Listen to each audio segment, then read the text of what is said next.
Have you ever made your own homemade pasta? It's a little time consuming, but it's so good.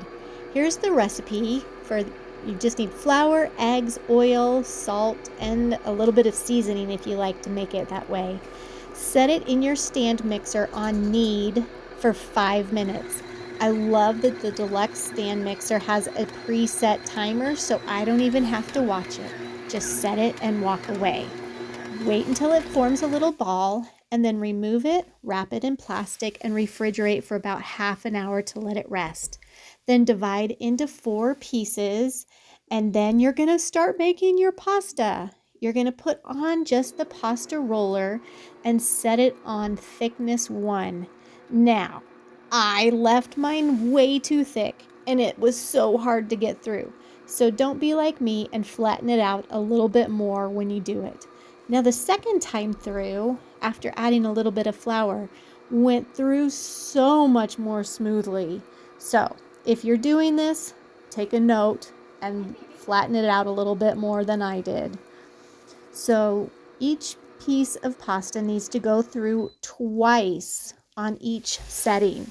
So here I am changing it to setting 2, and it's really easy to change when you pull the knob out before you rotate it. Make sure you're flouring your pieces of pasta each time. I did use the powdered sugar shaker the next time I did it, and it went so well. So I highly recommend using that. So there's 2 times through on setting number 2. And seriously, do we need to watch us go through each time? But it is pretty satisfying.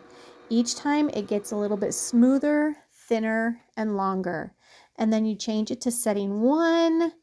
Make sure you're flouring again, and each time the pasta will go through twice, just like before. Now, if it starts to wrinkle, kind of how I saw it sticking there, you do not need to add a little bit more flour. I didn't realize that at the time, but experience makes you wiser. So add a little bit more flour, and again, the powdered sugar shaker is fantastic for that job.